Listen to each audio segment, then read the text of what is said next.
So, Jonny. Yeah. So, fams, if you don't know, I didn't know about this until somebody posted it on Twitter. I saw it, but on Saturday, September 18th, 2021, the sixth summit of the Community of Latin American and Caribbean States, otherwise known as the CLAC, was held in Mexico City. And the last summit was 4 years ago on 2017 for various reasons. Maduro was actually at this summit, which is a big deal, because there was a price on his head for $15 million from the U.S. And he just went to Mexico, which is crazy.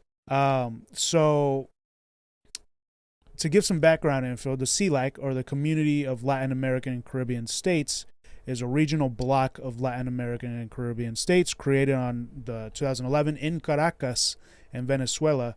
It consists of 32 sovereign countries in the Americas, and since the focus is obvious from its name, on Latin American and Caribbean countries, these are the countries. So you got Argentina, Bolivia, Chile, Colombia, Costa Rica, Cuba, Dominican Republic, Ecuador, El Salvador, Guatemala, Honduras, Mexico. Are those up on the screen, Johnny? Yes. Cool.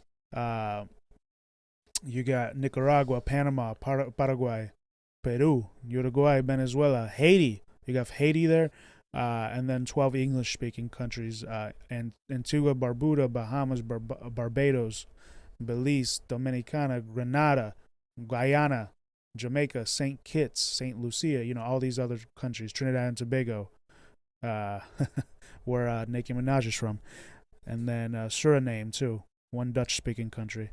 So it was created to deepen Latin American integration, and by some people thought that it was to reduce significant influence of the United States on the politics and economics of Latin America, right? Because the U.S. is always sticking their fucking shit in Latin America. It is seen as an alternative to the OAS, the Organization of American States, which was made by the U.S. Right? It's a Western-funded NGO. Western-funded NGO To push, against the Soviet Union. So, the regional body that was founded by the U.S. and 21 other Latin American nations originally as a countermeasure to potential Soviet influence in the region. So, CLAC is the successor of the Rio Group. I feel like more people have heard about the Rio Group. And the Latin American and Caribbean Summit on Integration, otherwise known as CALC. So we can see this organization is rooted and open to what Venezuela was under Chavez's presidency, right? And there's a lot more history that y'all can find. So it's just, a committee of like all the Latin American countries and Caribbean. A unity of sorts. Yes. So then now I'll go over some of the some of the highlights from there. I saw this article. So, all those countries were there. Some presidents weren't there. They sent their vice presidents or somebody else. So criticisms of the OAS and the presence of Maduro marked the CLAC summit. So I'm going to read this. Leaders of the Community Latin American CLAC held a summit in Mexico on Saturday, which criticized the OAS, requests that the United States change its relationship with the region, and questions to the presence of Maduro that generated divisions among the attendees, because not all of them are, super lefty, right? The sixth summit of heads in Caribbean states began with the surprise arrival of Maduro and the absence of Argentinian President Alberto Hernandez. Apparently there's a lot of shit going on right now in Argentina. Do you guys know anything about that? I know they're up for an election soon. It says the blows of the political crisis facing Argentina were also evidenced in the meeting when the person Fernandez had appointed to represent him, Felipe Sola, was dismissed as foreign minister on his flight to Mexico, and the government spokesperson had to be assumed by the undersecretary Juan Valle. So when opening the meeting, AMLO, the Mexican president, demanded that the United States end the embargo policies and a new and vigorous relationship between the peoples of America. And he said, "It seems to me that it's time to replace the policy of blockades and mistreatment with the option of respecting each other, walking together and associating ourselves with the good of America without violating sovereignty." Addressing his counterpart, Joe Biden, the host of the summit said that his U.S. counterpart would win support of the Congress, U.S. Congress if it allocates resources for the benefits of the people of the region to reduce inequality and the violence that he claimed are the causes of migratory flows. It'd be awesome if they spoke about imperialism. I didn't listen to it, It was like a 5-hour thing. So, plans to combat the coronavirus pandemic, climate change, economic difficulties, and the defense of democracy and human rights dominated the debate agenda, as well as direct criticism of Maduro's participation in the summit and role of the Organization of American States, role of the OAS. So let me see here. So Maduro said, my presence at the summit in no... Oh, no, he didn't say that. This is somebody who... The Paraguayan president said, my presence at the summit in no sense or circumstance represents recognition of the government of Mr. Nicolas Maduro. There is no change in my government's position. I think it's gentleman to say it head on. Because Maduro showed up. He said he wasn't going to go. He was going to send his vice president, but then he showed up. And right here it said the re-election in 2018 of Maduro was not recognized by the United States and the majority of Latin American countries and the European Union, which alleged that the voting process was carried out without meeting the minimum democratic standards. Yeah. Sorry. Sorry there. My bad. Abdo Benitez, which was the Paraguayan president, also said there's no other way than democracy. He added that respect for democracy is not only given at the polls, but also in the exercise of power without the manipulation of justice or the persecution of opponents. His Uruguayan counterpart, Luis Lacalle Pou, was added to his Benitez's proposals to directly question Venezuela, Cuba, and Nicaragua. So, Venezuela and Cuba, and then Nicaragua recently, they had a change, right? Nicaragua is they were originally the Sandinistas. That's Daniel Ortega. So these three countries that he's talking about are westernized enemies. In other words, they don't like the governments of Venezuela, Cuba, or Nicaragua. Right. So that's why Uruguay is being just a puppet of the United States of the West. These countries have been combating imperialism big time, and they are socialist, communist countries. Right. And there's no okay, so then in responding to questions, Maduro affirmed that we must turn the page of the divisionism that was inserted in Latin America, of the harassment of the Bolivarian revolution, and now the incessant harassment of the Cuban Revolution and the Nicaraguan Revolution. That is not the way. The South American president said, citing his mentor, the late Hugo Chavez, that international politics must be at the service of international law, of the great interests of the community of the region.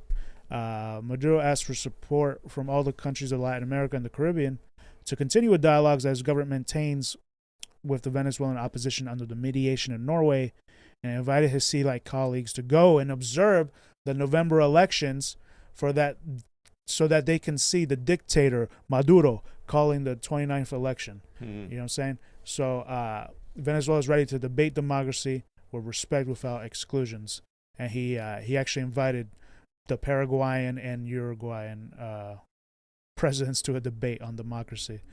The first to raise his voice against the OAS was the president of Bolivia, Luis Arce, who affirmed that the organization, quote, instead of acting under the mandates of the Democratic Charter, acts against the principles of democracy, and maintained that their growing interference in the affairs of the states do not contribute to the peaceful settlement of disputes. Arce urged the members of the bloc to strengthen CELAC to face the deficiencies of the OAS. Right. The Mexican Undersecretary for Latin America and Caribbean, Reyes, ruled out that the reform of the OAS is on the agenda, but in statements to a local station assured the day before that if any member suggested Mexico and its capacity as president pro tempore of the bloc, Mexico is currently the president pro tempore of the bloc, of the committee of the CELAC.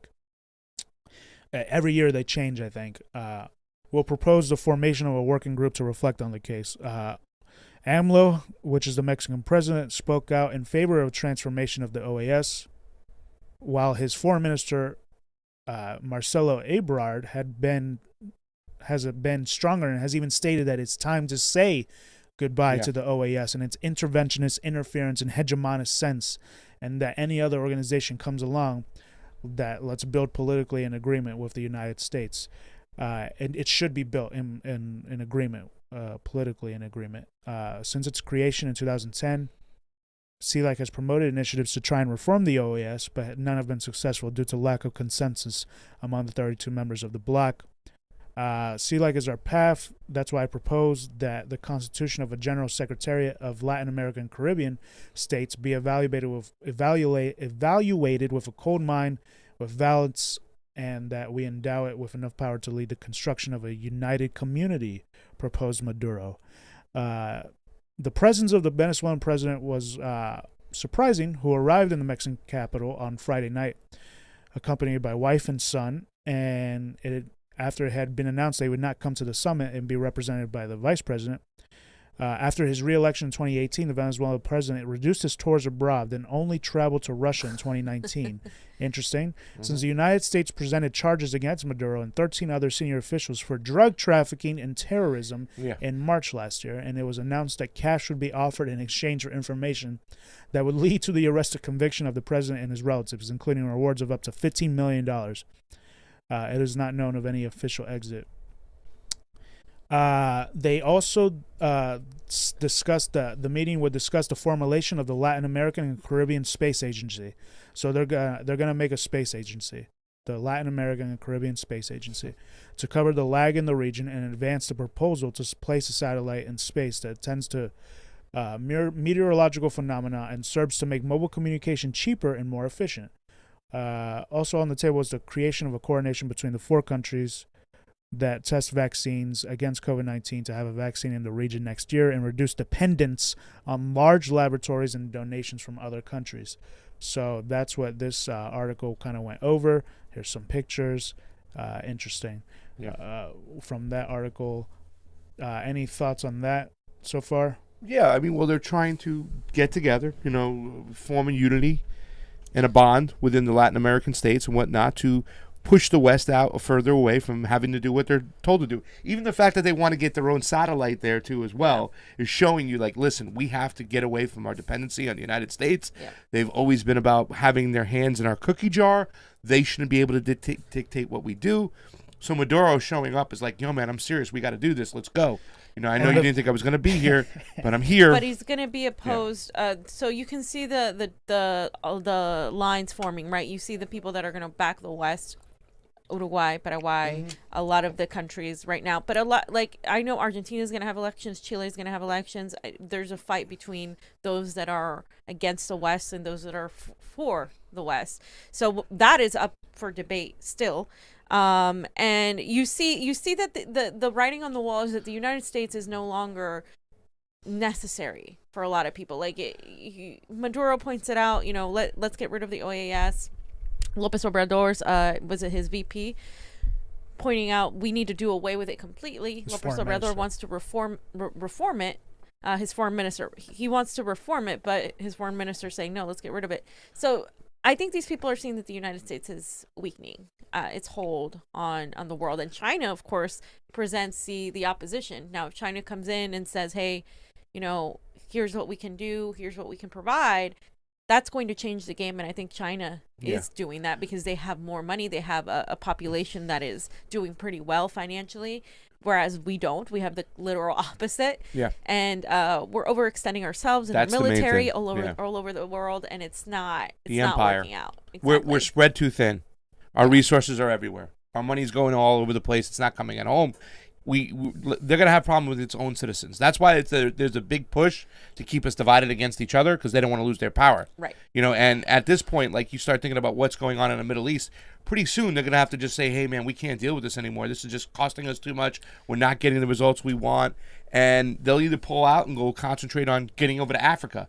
Right, because Africa's like the uncharted territory right now, where they get infrastructure, all these things, all natural resources. So it's going to be a race against China and stuff. But here comes Xi Jinping, right? Johnny, he's walking in the door. Hey guys, you don't want to deal with America anymore? How you doing? My name is Xi Jinping. What can I help you out with? Right, and they help countries build infrastructure. So he actually delivered a video speech to the CELAC summit, which we kind of just summarized. And here's what he said. Chinese President Xi Jinping has addressed a summit of the Community of Latin American and Caribbean States, or CELAC. In a video speech, President Xi Jinping praised what he called CELAC's important role in maintaining peace and stability.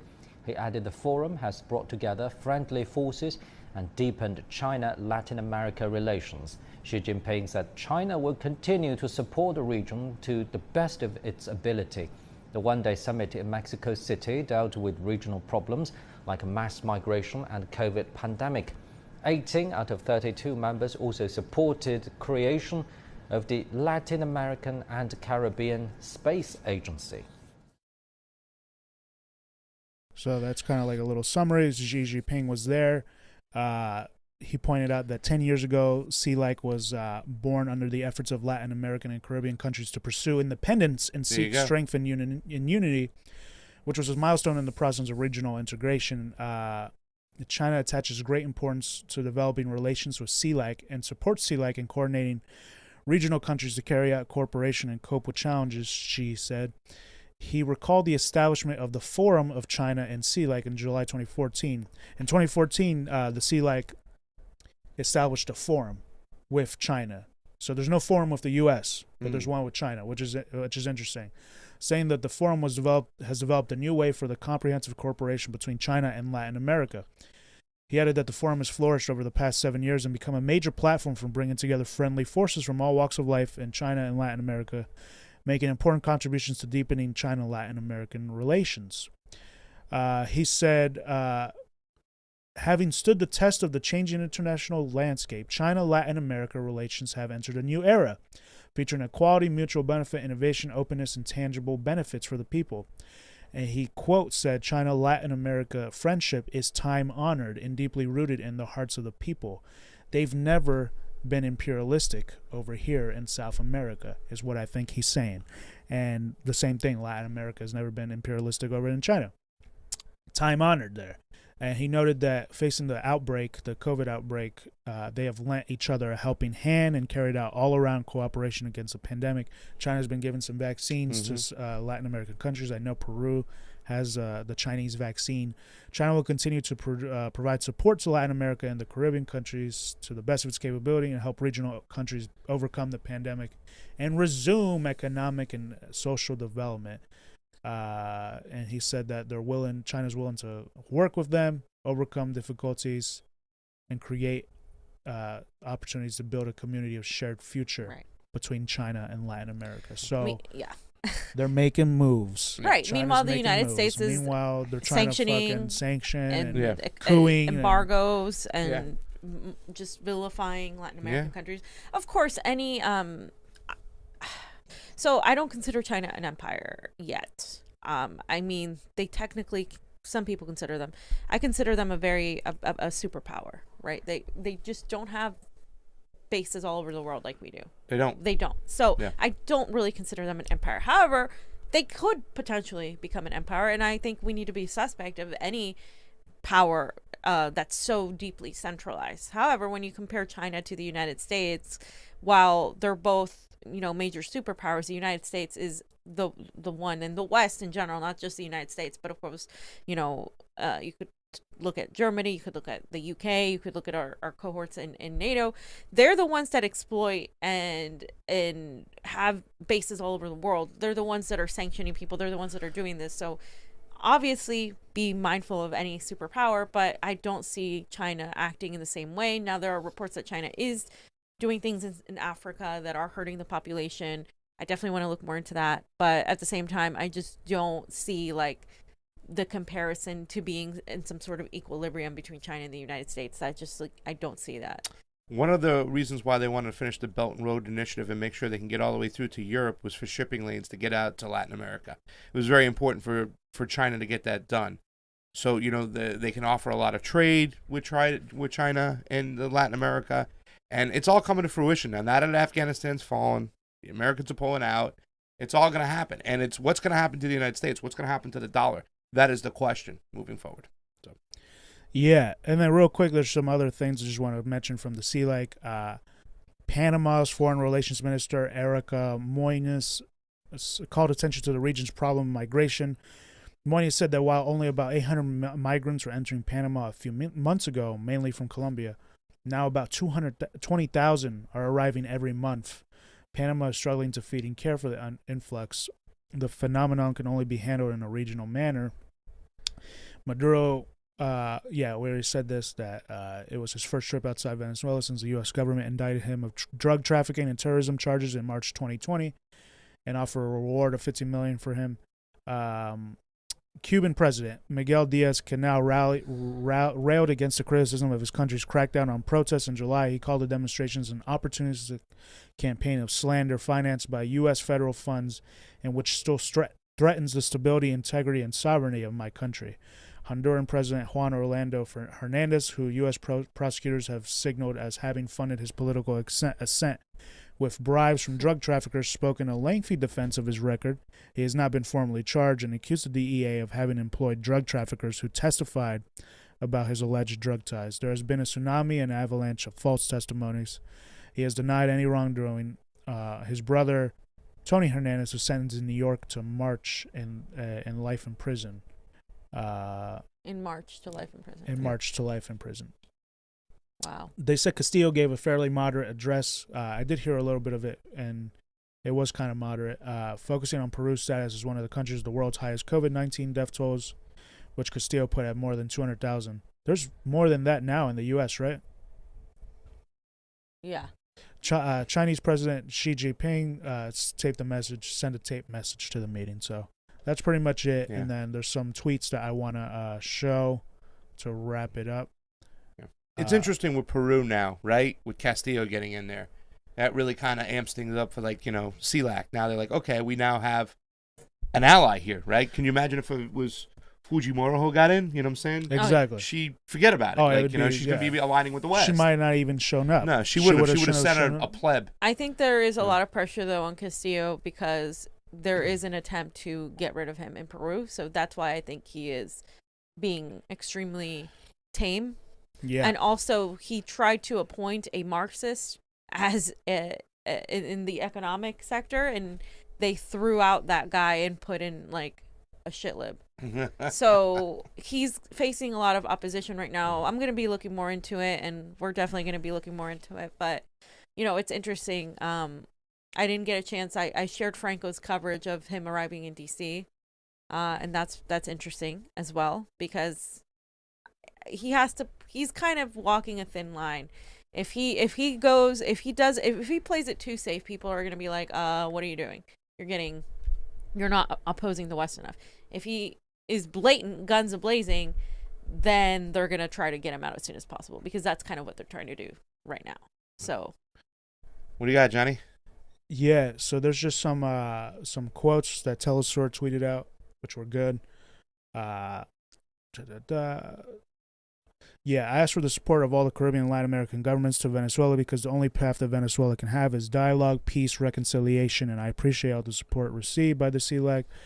He also said, I propose to evaluate the establishment of a General Secretary of the CELAC with sufficient power to build the dreams of our nations. So they're trying to build, how United States of America, right? United States, maybe they're trying to build a united Latin America. Yeah, you know what I'm which saying? I think would be the smart thing to do. The integration of Latin America and the Caribbean is a great need. With this, we will fulfill the dream of Bolivar, San Martin, and Tupac Amaru. Today, our nations must join efforts to consolidate our integration bloc. And that was from Pedro Castillo. That's actually a very dangerous statement to make. Tupac Amaru. Simon Bolivar was a great uniter, right? That initiated the liberation of all the Latin American countries. Tupac Amaru was a Peruvian native who rebelled against the Spanish crown and led a rebellion in order to fight for the independence of Peru. So you're talking about revolutionaries, and you're saying we need to do that. So on a world forum. So he's putting another target on his back. I think it's great that he's doing that, but of course, he's going to be attacked for it. One of the presidents from St. Vincent and the Grenadines, Ralph Gonsalves, says, we need to analyze our relationship with the USA. Many times we are between the submission and the resistance. Yep. We need to have a block conversation with the USA to reach practical agreements. That's really not going to happen, but yeah, they're being political about it, right? They're not going out there and going, screw the US, you know what I'm saying? They don't want to get turn too off crazy. Americans, I right? guess. Yeah. But well, they have more practice at this than we do. These guys have been around for years and years and years and years, and have saw, the Western influence in Latin America. So I would trust them best on how to deal with it, I guess. Because I guess there are a lot of people when you go to Latin America that are like anti-communist, anti-socialist, whatnot. So there is a sense of walking on eggshells to make sure that you don't go full-blown Che Guevara and have the people go against you. You know what I'm saying? Like, there is that sense of that's what I sense in the language. They're like, okay, well, they say our elections aren't fair. Why don't you come in and watch our elections? Let's take a look. Like, just come on in and watch them. You know what I'm saying? So. AMLO said it's time to replace the policies of blockades and mistreatments, working together and partnering for the good of the Americas without infringing on our sovereignties. He also said the CELAC can become the main instrument to consolidate relations between our Latin American and Caribbean countries. The last time they had a meeting was in 2017. So it's been years. 4 years? Yeah. And I don't know why. I was looking at some videos that said that there's various reasons why. But yeah. And then Cuba, Diaz-Canel said, I thank the CELAC support against of the illegal economic, commercial, and financial blockade imposed by the United States against Cuba, despite being condemned for decades by the overwhelming majority of the international community. It's kind of great that they're now selling their Cuban vaccine to Vietnam now. Yeah. You know what I'm saying? Yeah. So they're starting to get out of a hole maybe, but they still got and they the can use blockade. it for trade too, Johnny. Yeah. Right? Yeah. So they can send the vaccine over there. Vietnam is now manufacturing a lot of stuff. They can send it back to Cuba. Problem is blockades, that sort of thing. And that's what fucking AMLO was kind of pushing back about. Like, enough with this. He's directly talking about Venezuela and Cuba. Yeah. A little bit of Nicaragua, mainly Venezuela and Cuba. Like, stop the fucking blockades now. Yeah. Lift up. Because those are only countries, basically. Yeah. And notice that the countries in the Caribbean and the majority of the countries in the Caribbean, especially the French, Spanish-speaking, and in South America and Central America, are all countries that have been exploited and just destroyed by Western hegemony, right? And so, of course, they're perking up and they're like, okay, we need to form alliances because they're not going to stop. And look, and China's coming in and saying, oh, we will have a mutual benefit in our alliances. So they're saying we're going to treat you better. Any allyship with us, you're going to have mutual interest. So they're being really, really smart and very practical about it, whereas the United States is just trying to be a bully. As they usually are, and just operate through fear and that kind of thing. Instead, China's like, oh, we'll offer you this, you offer us that. And so that's the smarter way to do it. The United States could fucking do it, but they don't, because this is who they've always been. So yeah, and they're offering a lot of infrastructure. Like, China's like, look at our country now. Look, it's like futuristic cities. We'll come over, we'll help you out, we'll send our engineers, whatnot, we'll use your labor, your workforce, your people, we'll give them jobs, we'll build you roads, as opposed to, hey man, you do this or you're going to get a missile up your ass. Right. And look at our crumbling infrastructure. Yeah. Right? This is Bernie Sanders ran on this 5 years ago. All crumbling infrastructure. It's gotten fucking worse. Yeah. It's gotten worse. Yeah. We are nowhere near where China is at. But fam, we have an infrastructure bill coming down the pipeline. That literally does nothing. That literally helps pipelines. Yeah. Yeah. They're going to go more natural gas. You got to frack the fuck out of the country to get that natural gas. Charge you for driving on the road. So, Jesus Christ. They found a way to get the funds to come out of the little guys again. Austerity measures in that infrastructure bill. Nothing's been talked about. It's 2,600 pages. Nobody's hyping shit. It's just bullshit.